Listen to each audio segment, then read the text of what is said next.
ମତେ ଉଦାର ରାଧା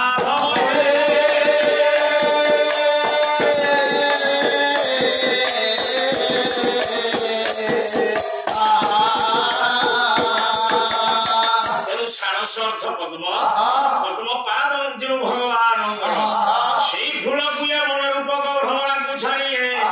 ଏ ବାପାର କିଛି ମଧୁପାନ କରିବ ତାପରେ ଏ ଜୀବନ ତୋର ମଙ୍ଗଳମୟ ହବ। ସେଇଥିପାଇଁ ମୋର ପ୍ରିୟ ସ୍ୱର ମନୁ ଗୋଟିଏ ପଦ ପ୍ରମାଣ କରିବା ପାଇଁ ଗଲେ କହିଲେ ଭୁଲ ନାହିଁ ପଦ ସାରସ ଚିତ୍ତେ ଭଜ ମୂଢ ମାନସ କୁଳ କୁଳ ପାପ ଅର୍ଜନ କରିଥିଲେ ମଧ୍ୟ ରସକଲର ଦିନ କୃଷ୍ଣ ଦାସ କହିଲେ କହିଲେ କୃଷ୍ଣ ନାମରେ ପାପ କ୍ଷୟ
তপস্যা করে মধ্য ভগবানଙ୍କର ଅନ୍ତ ପାଇନାହାନ୍ତି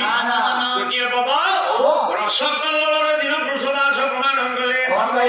କେ ଗଣି ପାରିବ ଆକାଶ ତାରା ଆକାଶ ତାରା କେ ଗଣି ପାରିବ ଆକାଶ ତାରା ଆକାଶ ତାରା ଆଜ୍ଞା କେ ଗଣି ପାରିବ ବର୍ଷା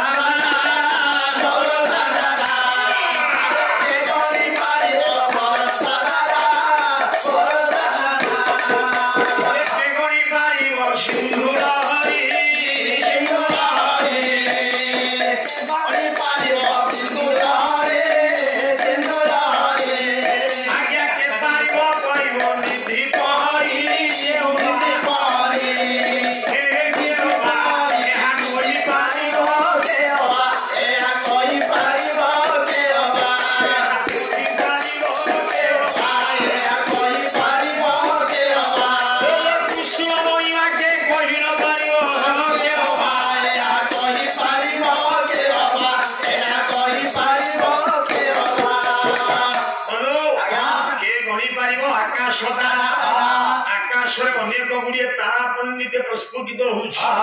ଗଣି ହବ ଗଣି ହବନି ଆକାଶରୁ ବର୍ଷା ହେଲା ବେଳେ ଜଳରାଶି ଯୋଉ ବିନ୍ଦୁ ପଡୁଛି ସେ ବିନ୍ଦୁକୁ କେହି ଗଣି ପାରିବା କୌଣସି ବ୍ୟକ୍ତି ନାହିଁ ସମୁଦ୍ର କୂଳରେ ବସି ତା ଢେଉକୁ ସୁମାରି କରି କହିବା ପାଇଁ ଆଉ କୌଣସି ବ୍ୟକ୍ତି ଜଣେ ନାହିଁ ଏ ସମୁଦ୍ରକୁ ପହଁରିକି ଆସିବା ପାଇଁ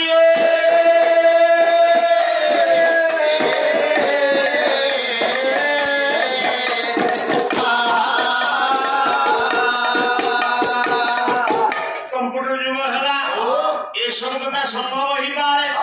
ବର୍ଷା ଜଳ ଗଣି ହେଇପାରିବ ତାରା ଗଣି ହେଇପାରିବ ହେଲେ ଭଗବାନଙ୍କର କଥାକୁ କେହି କହିକି ଶେଷ କରି ନାହିଁ ଆଜ୍ଞା ଦୁନିଆରେ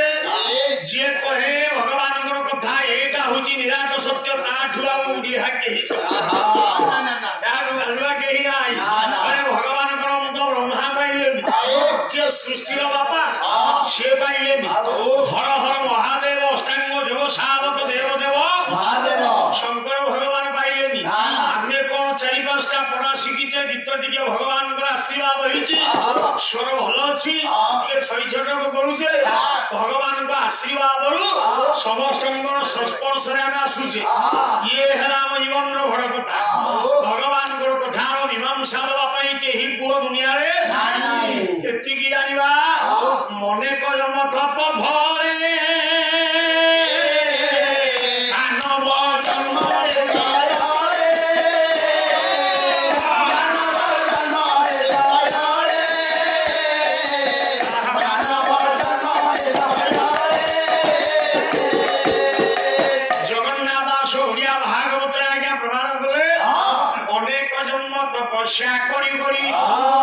ସୁନ୍ଦର ସୁଠାମ ଦୁର୍ଲଭ ଜୀବନଟାକୁ ପାଇଛେ ଏହାକୁ ଭଗବାନଙ୍କ କର୍ମରେ ଲଗେଇବା